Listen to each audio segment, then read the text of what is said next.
Welcome to the U-Turn Podcast. This is the place to connect to who you truly are.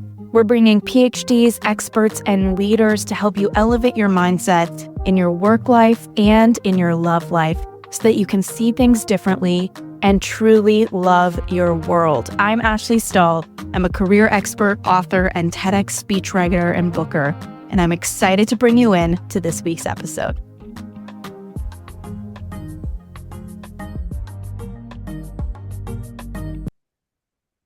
All right, friends, I'm bringing somebody onto the show that is near and dear to my heart because if you all know me, and you do, you know that I love a snackcident. You know that no matter how clean I eat, that I can't help myself but get my little sugar fingers on something. And I don't know why I'm telling you this, but even in preschool, I remember eating my cake flavored chapstick when I was a little kid at nap time. So I just got an issue, and obviously we need to have Susie from SusieCakes on the show. So if you don't know Susan Sarich, and is it pronounced Sarich, by the way? Yeah. Yes, right? it is. Yeah. If you don't know Susan Sarich, you've got to. She is famous for creating SusieCakes, which if you haven't had a Susie cake, and I know they're, everywhere in California, at least a lot of places that I go, their funfetti cake just is the bee's knees. And you've just got to know it. She's also just a queen of satisfying the sweet tooth and a 25-year veteran in hospitality. She graduated from Cornell's University School of Hotel Administration, which if you know the hospitality industry, you know that that's the place to go. And she then, she lent her talents to all sorts of different hospitality groups. And she had moved to Portland, Oregon, where she co-founded Zinc Bistro, honored as one of Zagat's America's top restaurants. And she has such a powerful story. I almost don't even want to tell you in the bio here, but I will tell you that she's a proud recipient of the Forbes 50 Over 50 award, as well as the EY Entrepreneur of the Year award in Greater Los Angeles. And she's also somebody that is a new friend. We share a lot of very special friends together. And after years of eating her funfetti cakes, it just feels correct that we finally get to hang here on U-Turn Podcast. So today I want to talk to Susan, whatever you want to call her, each one works, all about business. Like, I feel like we live in a world where brick and mortars feel like a scary thing. People don't want to do it. They're scared of it. But there's something so cool about it after me having an e-learning platform selling e-courses where it's like not even tangible. You get to watch people eat your cupcakes, your cookies, have parties with them every single day. It's so much fun. So without further ado, thank you so much, Susan, for coming on the show. Thank you for having me. I'm excited to chat. Me too. I wish we could put some cake through this computer screen, but for now, door dashing it, we'll have to do. And everyone, you don't know this, but I told her before we hit record, I've door dashed myself some SusieCakes because it triggered a hunger problem. I literally warned her. I'm like, if you hear the doorbell ring and me mute my mic, it's your cake at my door. Okay, so can you take us into, did you think you would be an entrepreneur? Like, did you have this inside of you? Like, who were you before all of this? And what was the moment that got you here? Yeah, I knew from a pretty young age that I loved hospitality. So my two grandmothers, Mildred and Madeline, lived across the alley from each other in Chicago. And I spent a lot of my time with both of them. And there was always some great baked good on the table. I mean, we always had a pound cake or an apple pie or, you name it. There were always these great homemade treats. And through my childhood, I just loved hospitality. So, I tell the story that when, the family came over for Christmas, I'd be like, I'm the coat check girl. And my uncle's like, I'm the only person who has a code. I don't think you need to check it, and they thought I was a little nuts or taking drink orders or, we used to go up to Wisconsin and, stay at the Holiday Inn for our vacations. And I would take the shampoo back and make amenities for my girlfriends for sleepovers. And so it was not so much about baking, but about, making other people feel good and welcome, in our home. And I learned that from my grandmothers at an early age. And so I think that's kind of what I knew made me tick. Didn't know I was going to be an entrepreneur. Always thought I would do something on my own. I didn't know what the what was until the aha moment. Mm-hmm. it's pretty bold to start a baked goods company in a world where I feel like people, and I always had this moment for me as an author. I remember I went into and this kind of just empowered me. I went into a bookstore, I saw so many books, and I thought, these are a bunch of people I've never heard of. Why can't I just be one of these people that actually made it here enough to be read by people and bought by people and produced in a bookstore? So it's like people sometimes think, oh, this thing is done, I can't do it. What would be your message for somebody who maybe is like in their kitchen right now, falling in love with what they're doing, and they have absolutely no belief system that they can create a business around it? For those people who have goods, like how do we even get them to get started in thinking about making it a reality? I think as long as you have super strong conviction that what you are doing is your purpose and your passion, right? You can overcome those moments of fear, and pull past it. But you have to be a risk taker, and you have to be ready for failure. Yeah. So I think that really anybody can do, I think anybody can do whatever they put their mind to. I really do. And I was told no so many times when I, started out and was trying to raise money and even just trying to get a bank loan, that this was a bad idea. That, I was told, Susie, nobody buys cakes in California. These were all men, yes. And I said, everybody buys cakes. Everybody has a birthday, a wedding, an anniversary for their parents, no, this is not going to work. People buy stuff at grocery stores. Like, I mean, Ashley, I had probably, I don't know, 50 rejections from either high net worth individuals or anybody even I wanted to lease a space from was just like, no. And if I had not had conviction around, like, I knew I could fail, but I knew if I didn't try this and put everything I possibly could into making my grandmother's recipes a reality in California, that I would regret it. And so I had to see it through. It's interesting. It's like not everybody gets that feeling in what they're doing of like, I just have to do this. But I'm starting to wonder, I don't know if it's just me being older, that we get flooded with so many ideas. And sometimes I think we grab onto an idea that's not the thing. It's like dating, like the wrong dude or whatever.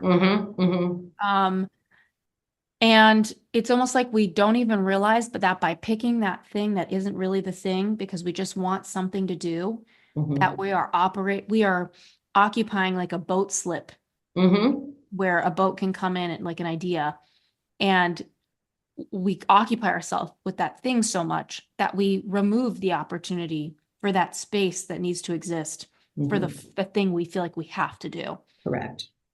And I'm so grateful, like, between my career coaching practice, working in counterterrorism, national security, and having this agency that's, we're writing 50 TEDx talks and booking 50 clients right now on stage. It's like, I really waited for this TEDx agency to fly into my brain. And it was whispers. It's funny, my company's called Wise Whisper, but it was like these whispers, like, I used to think, oh, I wish, because I had a speaking tour and I was on, doing so many speaking things because of my TEDx, I attracted so many opportunities. And I remember going to every speech, I had 40 speeches booked, and I thought, God, I wish I could just write these talks for people and not give them. So that was the beginning, right? And then I remember a little bit later, it was like, well, I could offer this to TEDx speakers because I like TEDx's, they're shorter speeches. I like short form content. When you think about businesses growing their sales beyond forecasts, you probably think about a product with very high demand, a very focused brand, and influence-driven marketing. But an often overlooked secret is actually the businesses behind the business making selling simple. For millions of businesses, that business is Shopify. Shopify is home to the #1 checkout on the planet, meaning way less carts going abandoned and way more sales going. So if you're growing your business, your commerce platform better be ready to sell wherever your customers are scrolling or strolling on the web, in your store, in their feed, and everywhere in between. Upgrade your business and get the same checkout brands like Mattel and Heinz use. Sign up for your $1 per month trial period at shopify.com/U-turn, all lowercase. Go to shopify.com/U-turn to upgrade your selling today. Again, that's shopify.com/YOUTURN, shopify.com/U-turn.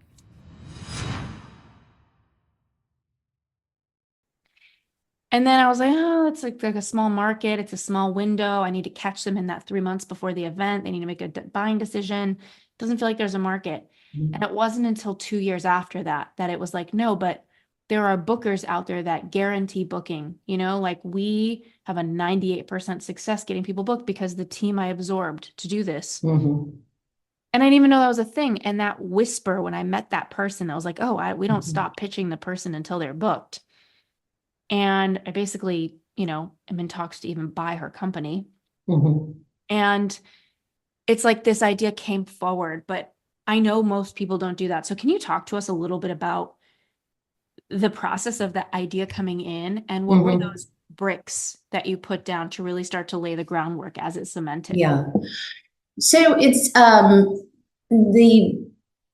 the story is really twofold. One is after I graduated, I worked in hotels, restaurants, nightclubs, country clubs, all aspects of food and beverage. And around the age of 30, I noticed a lot of women were leaving the industry because it was just too hard to think about starting a family, at least on a date, on a Friday night. And so I was reporting into a lot of men who were great mentors to me. That I was like, God, there's no women in C-suite and in hospitality groups. And the more I started thinking about it and why, so many of my college classmates left the industry is because it's a 24/7. Like every time, you're working 4th of July, you're working New Year's Eve, you're working Easter morning, all the holidays. And it's really difficult to think about having, quote unquote balance in your life. And so I was like, I really want to create a company where women can find hospitalities in food service, but not have to work on holidays and not have to work late nights, or early morning hours. Right. And that there's some kind of flexibility. And so that was like one piece that was playing in my mind. So that was like around 30. Then once I moved to California and which it was transferred for work, and I was going out to eat and everything. I don't know if you remember what desserts, or they still are now sometimes, so highly complicated with so many ingredients that you don't even know what you're eating. It's like, I don't really want mango with coconut, with chocolate sauce and creme anglaise. Like, it's just too complicated, right? Like, just give me a bowl of vanilla ice cream and chocolate sauce. And so the more we went out to eat, I felt like desserts were just too much, and that people really just want the most simplistic, basic thing. And that was the aha moment of saying, oh my gosh, I've got all of the little 3x5 handwritten recipe cards, all the little tin boxes that say from the kitchen of Madeline, and I need to bring these recipes to life. And I need to bring Midwest desserts made with butter, flour, sugar, and eggs to California, because California is in a dessert deficit. I was convinced. And then you couldn't knock me off of that. When those two things kind of came together, like, this is the idea. And then it was just, forging ahead to make that happen. I love that so much. I love the idea of a dessert deficit. That is like the best phrase. I feel like I'm operating a dessert deficit at all times. I feel like when you believe that there was a market, which was like in your bones and other people didn't get it, right? Obviously, there had to be a moment where you were like, maybe they're right. Correct. Was there a moment like that, or were you There just was like, some of her? Yeah. No, there was definitely that moment. So I wrote a business plan. And what is it even in a business plan for everybody listening? Okay, so there's the idea, and there's explaining the need or the void you're filling with that idea or product or service. Then there's doing research on who's the quote unquote competitive set, if there one exists, describing who you believe your core guest or demographic is going to be. And then there's, the putting the numbers behind it, right? And I think this is that last piece is what most entrepreneurs miss, to say, okay, I'm going to open up, a bakery. and not thinking about, oh, this is how much insurance cost. This is how much chemical costs a month. This is how much my paper cost is. This is how much I'm going to have to pay for, healthcare. Like it's a whole, you need to know all of the investments that are going to be made besides just, I'm going to pay my rent. Oh, I can pay $5,000 a month. Like there are so many more expenses that people just don't even think about when they open a business. And it's also, really important to have, a cash reserve to get you through kind of that first year, because most businesses do not turn a profit in the first year. And unless you have the reserves to pay your bills for 12 months, you're going to go out of business. Yeah. That's actually something that is a really important topic that we could talk about. I think like starting a business, I feel like I'm constantly myself in a chicken or egg. We are right now slated for about 4 new clients a month. That's about 50 clients a year that we can write and book TEDx talks for. And then we have a couple, a handful of them that want us to write their keynote. And our goal next year is to more than 2x. Like we want to do 120 talks a year. And we, the numbers that we have now, we haven't done any marketing for that. It's all word of mouth. So we're starting marketing. But I constantly feel this struggle of chicken or egg of like, I don't want to take bad revenue. I don't want to take clients we don't want to help. I don't want to take projects on we don't want to do. But I also want to support growing my team and keep the momentum going. And I think so many women entrepreneurs are stuck in this, especially when they're new. They're taking those heart-sinking clients or projects, or you have so many partnerships that you establish through your business that you as a bakery or as a operation, that it's like, oh, I don't want this partnership, but do I have to? Can you speak a little bit to how do you be with those decisions? And I think you're probably out of the, I don't know what the phrase is, out of the water with that. But what can we share there? I mean, I myself am that entrepreneur where I'm like, damn, I really don't want to take on John Doe's keynote, but I've got 8 writers and we're a new business, right? Like we're a startup. It's only been a year. And as we talk right now, I have a tab open with my marketing team called Ideal Client Assessments, assessing our past 40 clients to assess who do we want to double down on and get more of. Yeah. The way I've always looked at that is through the lens of stay true to your values. So I had, 6 values that are true for my life and for SusieCakes when I started out. And so I run everything through these 6 values, right? Like when I'm making a decision, like, does it fit this, this, and this? And if anyone is kind of against my value structure, I don't do it. And it's a very kind of absolute In-N-Out burger type of thing. So like they just serve burgers, right? You can't get chicken fingers there. So at SusieCakes, it's like, we are this all-American home style bake shop. We don't work with fondant. We don't do tiered cakes that can't drive in a car. We don't do croissants. I don't do chicken salad. Like we are what we are. We are Americana desserts. And I have never strayed from that. So when people are like, oh, can you just make the cake without sugar?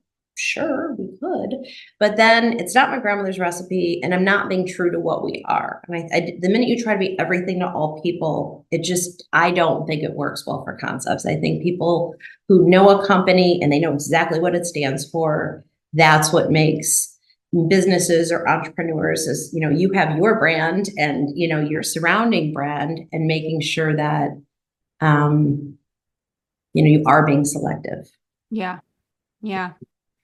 Yeah, I think it's interesting. We have one client right now out of 40 where he invested not only in a TEDx but a keynote, and he's just been really challenging. Like, we take in content through a link and he sent me like 10 or 15 voice notes, and I keep saying, these disappear on my phone. I need to get these to the creative director. I keep asking him, and so we're trying to figure out how to basically say, hey, we don't want your money, but nicely. So I imagine along the way, you have had to say no, and you have had to course correct. How do you keep building and letting go of vendors or employees or people that have been, ideally somebody you want, but it's not working out? Like, how do you set those boundaries? How do you empower people to get them to perform and just make those decisions in general? Because I think hiring is really hard. Vendors can be really hard. Saying no to money is really hard. And these are all just different boundaries. all people and peopling. People. Yeah. I think, a lot of that goes to what you really want. Like there was somebody, I'm going to go off on a tiny tangent here for a second, Yeah. who before I started SusieCakes sent me an article that said, "Do you want to be rich or king?" And it was from her HBS. And it basically, the article was like a 3-page article, but it was like, you can either be totally in charge or you can have money, but it's really difficult to do both, right? Like some people do have that, but there's, if you take, outside investors, then you now have pressure to make money, right? So that's different. And now you're also not your own king because you're not in control of the situation. So you can play that scenario 45 different ways. I was a person who thought, oh no, I can be rich and king, right? But at the end of the day, what I've really realized is that I'm less driven by monetary success than I am by just personal success with building the business and bringing more cakes to more communities and celebrations to people's lives and those things that really make me happy. So I learned that on my journey, but I didn't know that out of the gate, if that makes sense. So I do make decisions that, like, we're not gonna, we have very, very few wholesale counts, and they're all super premium, very high end. I'm not going to sell SusieCakes to the coffee shop who is just like, hey, we want to, put your cupcakes next to whatever the muffins we're getting from whatever, Costco or something. And so I say, no, like, that's not SusieCakes. Like, we're a premium brand. Like, we only have premium partners. So I do say no to business when I think it's not fitting for being true to what SusieCakes is. Does that make sense? Yeah, I love that so much. Okay, so can you take me into 2 different moments? Number 1 is the moment where you went from like just being a woman who is baking cakes and wants to get it out there to like you actually seeing like this is going to work. The numbers are happening. People are showing up. Like, what was that inflection point for you? I think that was, so Brentwood was the first store. And when I first opened, I was the general manager, I had like 6 team members total. And I learned very quickly that I would need to educate people. You can't just open the door and people will come in. Like it just doesn't work that way. This is all back. So pre-social media. So everything really needed was true word of mouth, which really played to our business, because if you need a donation for your child's fundraising activity, right, and I give it to you and you take the sheet cake to a party, 50 people taste the cake. And so I was really out there, like, working the business. I wasn't working I was working inside the business. Yes, I was running the cash register, but my goal was not to be in the back baking. It was to be out front and talking to guests and engaging with guests and understanding what they wanted, what they needed, and how I could best support the community that was supporting us. So I think that's another piece that people kind of miss. When they think about a business, is that you are the face of that brand and you have to market it, right? And if you don't, with something new, people will never know about you. Now it is a bit easier now with, social, but back in the day it was truly word of mouth. And so probably 6 months in, we started getting some pretty big celebrity names coming in or sending their assistants in to get stuff. And that's when I'm kind of like, I think I might be making it now, because I knew that just some of those endorsements back in the day, which were not sponsored, were really valuable to me. And then I'm like, I think this has legs. It was 6 months in. It was about 6 months in. Okay. And like when you think about your first moment where you went from like just a woman who was like baking cakes to charging, were you like starting on like were you going to bake sales and farmers markets, or what were those early money? No, I wasn't. I was really never in the kitchen. My whole career was in the front of the house. So I learned, I think that was another, kind of plus for me, is that I wasn't necessarily a baker. I had these wonderful recipes, but I had been in business and worked for some great companies where I learned marketing and finance and human resources and all of the thing and real estate, all of the things that those are all skills you need. And so I'm a little bit of a jack of all trades, master of none, but I think that's important. Instead of just being like, Susie can just make the best cake. I love Like, that so no, much. it's like Susie's like a businesswoman. That's what you're showing people right now. Is anybody listening can realize you don't need to be the baker, right? Like, Right. you can be a business person and just believe that the market needs something and you can get the team to do it. You had, Right. you didn't bootstrap it entirely, right? You raised funds. Not initially, no. Well, friends and family, like the first 8 locations. Yeah, we're all friends and family because banks and any bank was like laughed at me. Even Small Business Association said you should stick with your hotel career. You've been successful. I'm like, aren't you guys in business to help me? Like, I don't even understand what's happening right now. That's interesting. Like, yeah. So, yeah. Okay. And then as far as, I don't know, like how you went from like that first location where you got that traction 6 months in, you saw some celebrities start to buy. You said it was totally word of mouth. So you had one location. Do you think it had something to do with where your location was? 100,000%. Okay. I believe all of my success is on that location. There's a phrase we learned in my real estate classes was location, location, location. It can be in the right city, but not in the right street, not on the right corner, not with the right co-tenants. Like, real estate is so complicated and I've learned so much through the years, but that first location was just intuition. Now, of course, we do like data analysis and way more research than we should. I should just sit outside a location and be like, yes or no. Now I know. But when we found that location, I wanted it to be where there was a neighborhood and a community and people had kind of like their little downtown area. And that's kind of how Brentwood is. And there are dogs and, baby strollers and, all of those things that for me were very reminiscent of my childhood growing up and like families doing stuff together and caring about their neighbors.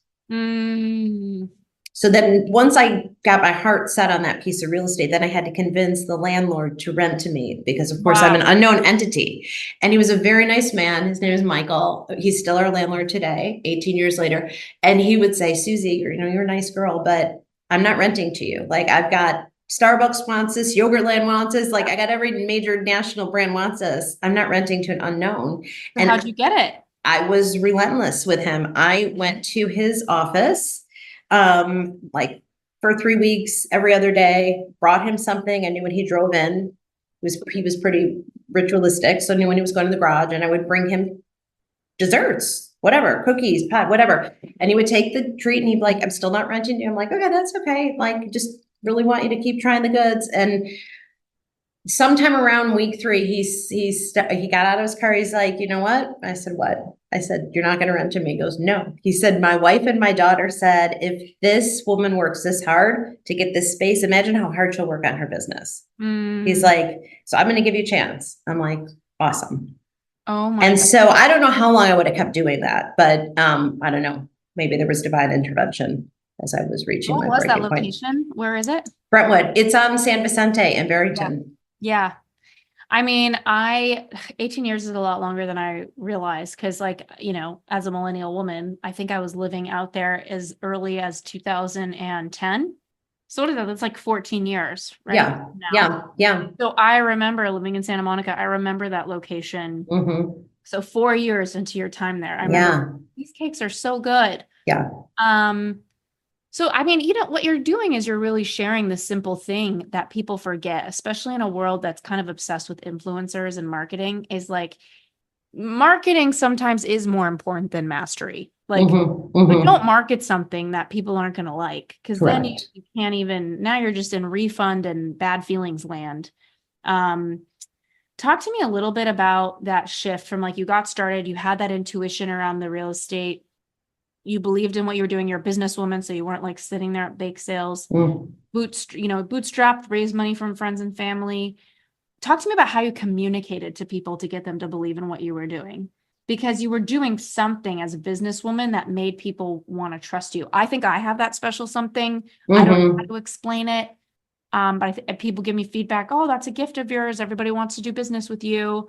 You have it too. So what do you think you're doing that make people want to trust you and buy from you and work with you, especially early days? Yeah, I think because I never viewed it as that I am selling baked goods. Like I've always positioned what I do and what the purpose of the company is connecting through celebration. So I genuinely want people to take a cake to a party and celebrate somebody or something, right? And these are things that everybody loves to do, even though is on their phone and, worlds become so impersonal. I think it plays to our concept because we're a very back to basics, like sit across the table from somebody, sing to them, and then celebrate them, right? And so when I would talk to people, I wasn't like, oh, I need to sell this person a cake. I'd be like, I need to create the most special cake for the person that they're celebrating, because that will make them loyal to this brand, because we actually care about where the cake is going and who it's honoring. Does that make sense? And Yeah. that's way easier said than done, especially as we grow. Sure. And I'm not the person actually selling the cakes. Yeah. That is way easier said than done. Like, you bring up a really powerful point, because at the end of the day, like, if I look at my business, like, we're selling TEDx talks. It's a very personal service, right? Like, story, and it's going to be like what they're known for. And as we take a look at that, it feels hard sometimes because we have our scope, right? We have our step-by-step. This is what we do. We write your partial draft. We write your full draft, da, da, da, da. And I was actually, like I was referencing with you, my ideal client list. We were looking at the ones that it just went so smoothly. There was no scope issues. They love what we were doing. And it's funny, we looked at, most people are really happy with our work, but we didn't enjoy everybody, right? And as I was looking at that, I was thinking to myself, well, a lot of these people that were out of scope, they wanted us to be above and beyond, which is what you're talking about. It's like really tuning into them and their needs. And there's some clients that they're really nice, and that's the secret of business, right? But I'm like, I'll go out of scope for this guy. I really like him. And then the ones that are kind of rude, you're like, I'm not going out of scope. Oh, you're rude. And that's just humans, right? How do we stay balanced as people, as business owners, when those opportunities to go above and beyond is exactly that? It's above and beyond. Like, how do you keep yourself sane, especially in those early days? Yeah. You've got, for me, it was making sure that we were like setting the groundwork. Like, maybe every experience doesn't need to be, this like, aha, wow moment, like with this beautiful cake. Like, maybe it's just the guy coming in for a chocolate chip cookie at 3:00 because he just can't be on the phone one more minute, or because he just like signed a great deal and he wants to celebrate, right? So maybe there's joy in this celebration too, right? So kind of finding a way where you're still giving that care, no matter somebody spending $500 or $2, right? So, but trying to instill that in the team, that's where the hard part about hiring and recruiting and training and all of that, when you start to scale, gets really, really complicated. Yeah. That's probably the most complicated part of the business for us now. Yeah. Yeah. That makes total sense. Okay. Take me a little bit into, you talk about that first success, that first traction, but then there's that, it's almost like you went from a nothing to a something, and then it's like a something to a real something. So you see people coming into your location. How did you go to sleep? Like, did you accrue enough funds through family and friends to say, I can cover rent for a year and I'm just betting on myself? Like, how did you, from that kind of situation of like survival to thriving? Yeah. It was having the cash reserves was one thing. And it was seeing, I knew, before we got those couple celebrity purchases, that the sales were going up every single week, right? So I knew that I was on a good trajectory. And I know that everybody doesn't need a cake every week, I wish people did, but they don't. And so They're not me. sometimes they're not you. Okay, maybe, Sally's not going to come into SusieCakes until it's her boyfriend Jack's birthday, and then she'll come in and then she'll see all the great things we have and how it's not just cakes, but we have daily snacks and cookies and bars and pies and all the things. And so I knew that, I had something. And then, probably 8-month mark or so, people started coming into the Brentwood store being like, you really need to open in the Valley. We're driving all the way from here or there, or we're in Malibu, and Susie, why don't you come here? And so I started kind of in my mind saying like, okay, so people are asking for up here, people are asking down near Manhattan Beach. And it was so painful to go through that first sort of fundraising activity and having the rejection and getting people to give me any type of money. I was like, you know what, I'm going to raise funds now to build 3 more. I'm not going through this fundraising thing again because it's a real drag. So now that the original investors I had are seeing how quickly I'm paying them back, I also paid investors back before myself. Which makes it attractive because at least it lowers their risk, right? Because I get it, I was risky, and raised enough money. Now I didn't go to banks or anything. I had the friends and family. Now we're like, talking to their people, and they were bringing in other people, right? So when we had I don't even know, 85 people in the LLCs or something, it was a little ridiculous, but that's how I got the money for the next 3. And then we built Calabasas, Manhattan Beach, and Newport Beach.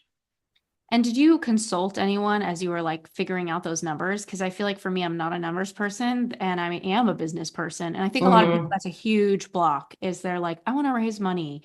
And that's a networking thing. Correct. But then there's also the numbers thing. You need to have a deck, you need to have a spreadsheet, and then you need to have great persuasion skills, not just because the product sells itself, but because people are parting with their money. So sure. Yeah. Yes, I did. Numbers are not my strong suit, and my CFO today will tell you that as well. So that was my partner. My husband's he's great, and he was very supportive, and he did help me with that piece of it so that we could have really great data, and then I would sell the sizzle, right? I'd be selling the jockey, me, and the deck was the horse. Yeah. And you need both. Yeah. 100%.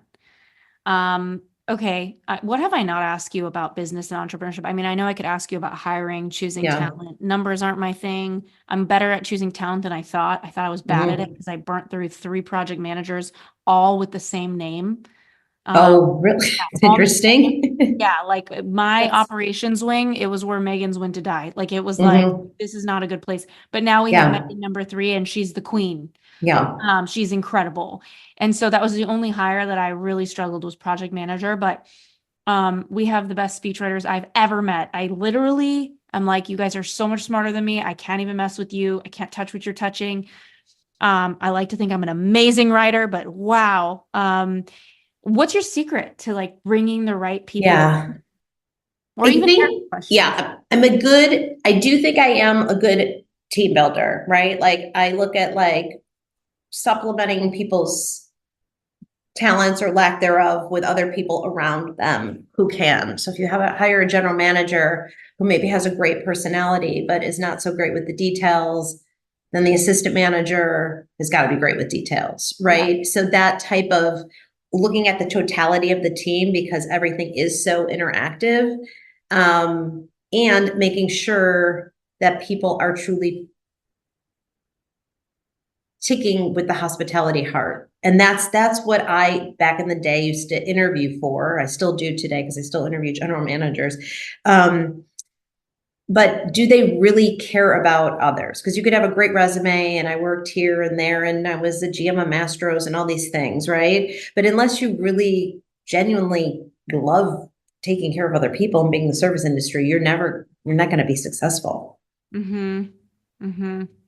And so hiring for not education or experience, but hiring for more personality traits and what values people hold. That's always served me well. And anytime we veer from that, it's always a mistake. Yeah. Okay. where you're like, oh, they're close enough. And then, the next thing you know, you're replacing the person in 6 months. Yeah. And you just pour time and money that is like so Mhm. sacred for your company to grow. It's fun to hear you kind of go from, I don't know, just this idea and I think the thing I love most hearing your story is that you're a businesswoman. And even though you have these great recipes, you weren't like out baking. I don't know why. I've interviewed too many entrepreneurs who have the baked goods at the farmer's Yeah. market. And it's like, it's so cool to hear that because I think it's empowering for people to realize like you can just be a business person and step Mhm. if you believe in something. So, Right. what is your final words for anybody that's wanting to have more purpose, wanting to have more aliveness, wanting to create that kind of fulfillment and joy that you have around what you're doing, that they should consider as they go along? Yeah, I think it's knowing oneself and what really brings you happy. Like sometimes I'll tell people, write down, keep a list during the week for me, and like tell me at the end of the week that the 5 moments of joy you had, right? And were they all around whatever, being with the animals? Were they all around being outside? Were they all around with being by yourself? Like, what were those moments of joy that you found yourself going like, I'm happy? Yeah. And when you look at that, and then it's like, okay, you were telling me you love being outside, and okay, let's look at things you could, here are things you could do with careers outside, where you're outside, lifeguard, whatever. I mean, I'm speaking in broad generalities right now, but it's about finding that thing that makes you happy. Because to be an entrepreneur, as you are in it 24/7. I mean, there's very little time where I'm not thinking about work, at work, doing work, networking, meeting friends from work. Like it's just your life kind of becomes all encompassing as an entrepreneur, as a founder. And so I think it's important to just really love what you do. Otherwise, life's too short. Yeah. It really is. Totally. Thank you so much for coming on. And obviously, I'd ask where people can find you, but do you just look up SusieCakes? I know you have new locations coming. Y'all, if you haven't tried the funfetti cake, like, what are you even doing? Like, just exit this episode and go get some cake. Awesome advice. We'll end on that. Thank you again for Yes. coming on the show. Amazing. Thank you.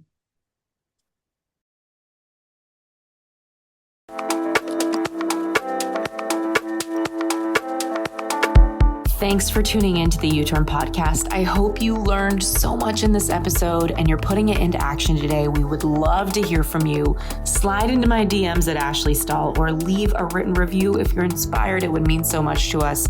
Be sure to subscribe to the show because, as you know, the more subscribers we get, the better the guests we can bring you.